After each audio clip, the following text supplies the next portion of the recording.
juga sahabat baginda Rasulullah SAW. Dipindahkan kemana? Ini masih simpang siur. Artinya tidak ada informasi yang jelas. Sama dengan pemakaman di Ma'la di Mekah. Itu akan dipindahkan kemarin.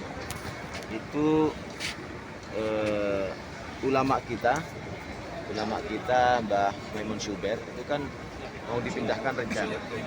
Setelah mau dipindahkan, dibuka itu kan tidak ada tutupnya.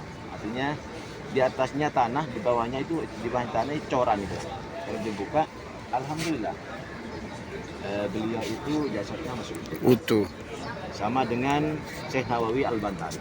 Masya Artinya Allah. dengan kejadian seperti itu sehingga pemerintah Mekah mengizinkan untuk tetap tinggal di sana. Alhamdulillah, itu sangat luar biasa. Nah, para tamu Allah Subhanahu wa taala yang kami hormati, dulu makam baqi ini merupakan pemakaman yang sudah lama sebelum Rasulullah SAW hijrah. Ini sudah ada, tapi itu untuk secara umum.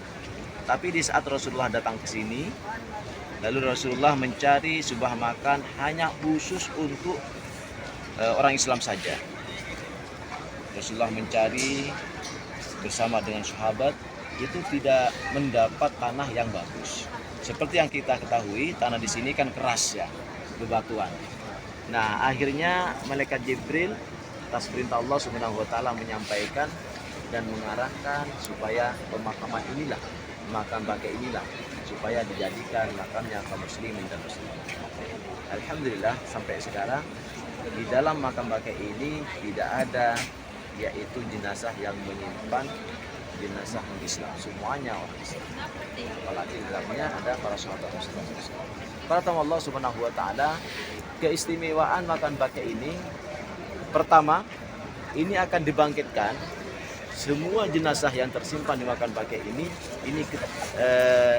nomor 2 setelah Rasulullah dibangkitkan. Masya Allah. Nanti di padang mahsyar yang pertama dibangkitkan oleh Allah Subhanahu wa taala adalah baginda Rasul dengan kedua sahabatnya. Setelah itu semua makam baqi ini. Yang ketiga adalah makam baqi. Keistimewaan yang kedua, baginda Rasul setiap waktu datang ke makam baqi ini. Tujuannya apa? Untuk berdoa kepada Allah Subhanahu wa taala, mendoakan semua jenazah yang tersimpan di sini. Apakah berlaku hanya di saat Rasulullah hidup? Tidak. Sampai akhir kiamat, doanya Rasulullah itu doanya Rasulullah disampaikan oleh Allah Subhanahu wa taala. Nah, sampai istrinya baginda Rasul, Siti Aisyah, itu curiga kepada baginda Rasul. Kalau bahasa kita begini, baginda Rasul kan mempunyai beberapa istri. Nah, sekarang kan jatah saya gitu. Sekarang kan jatah saya, kata Siti Aisyah. Kenapa harus keluar? Jangan-jangan ke istri yang lain. Nah, akhirnya saking penarasannya, sehingga Siti Aisyah ini ikut Rasulullah dari belakang, membuti Rasulullah. Ternyata kata Allah Subhanahu wa taala, Rasulullah keluar dari makam baqi dan bertanya Siti Aisyah kepada Rasulullah, "Wahai Rasulullah, apa yang Rasulullah lakukan di sini? Saya berdoa kepada Allah Subhanahu wa taala, bukankah yang di dalam ini keluarga? Bukankah yang di dalam ini sahabat? Bukankah semua yang ada di dalam ini sudah insya Allah surganya sudah ditunggu dan nanti akan masuk dalam surga Allah. Saya mendoakan bukan hanya untuk sekarang saja, tapi semua jenazah yang tersimpan di sini nanti sampai akhir zaman, itu doa saya berlaku untuk mereka." Para tamu Allah Subhanahu wa taala yang kami hormati, ini dulu banyak pohon yang berduri, makanya di sini ada dinamakan Ghorqad, makaman Ghorqad, sehingga ditebas. Dan pohon seperti yang kita ketahui, kalau makam ada pohonnya, ada tumbuh-tumbuhannya, itu mendoakan jenazah di dalam. Makanya jangan sampai kita membuang sembarangan. Yang penting kita merapikan saja. Nah, para tamu Allah Subhanahu wa taala yang kami hormati, sampai saking istimewanya sahabat Rasulullah SAW, yaitu Sayyidina Umar bin Khattab radhiyallahu an, berdoa kepada Allah Subhanahu wa taala seperti yang saya sampaikan kemarin. Itu ada dua hal. Yang pertama, sahabat Rasulullah Sayyidina Umar berdoa kepada Allah Subhanahu wa taala agar meninggalnya itu dalam keadaan sahih. Yang kedua, agar meninggalnya di kotanya baginda Rasul dan dimakamkan di Madinah. Doa yang pertama dikabulkan oleh Allah Subhanahu wa taala. Padahal sangat tidak masuk akal, sangat mustahil di saat kekhalifahan Sayyidina Umar kaum muslimin atau agama Islam sudah berjaya, sudah menguasai beberapa negara. Tapi Allah memberikan keistimewaan kepada Sayyidina Umar. Beda dengan yaitu sahabat Rasulullah Khalid bin Walid.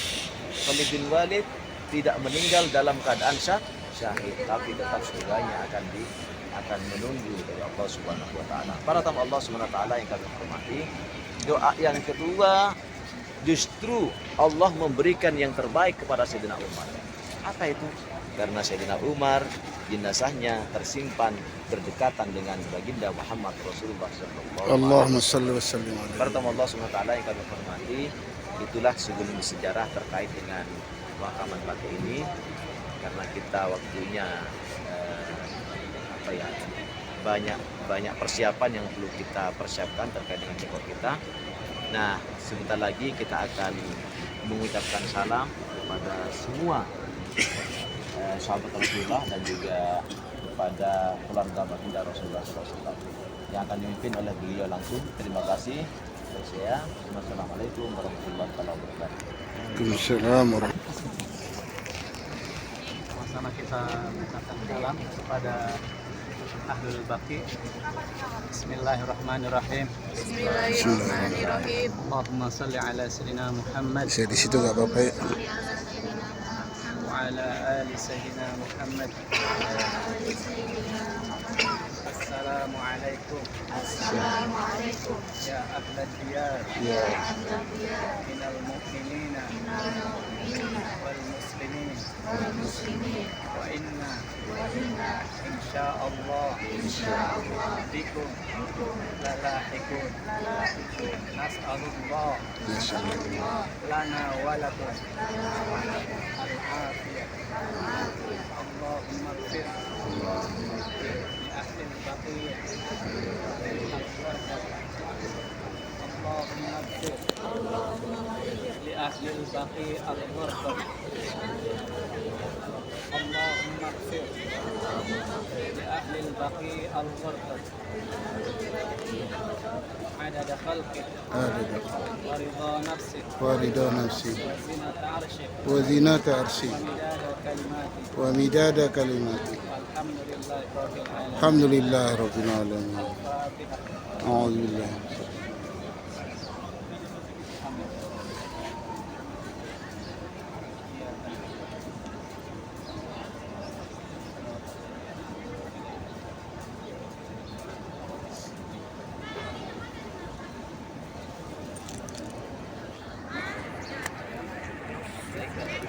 Di sini kita menuju ke makamnya baginda Muhammad Rasulullah SAW.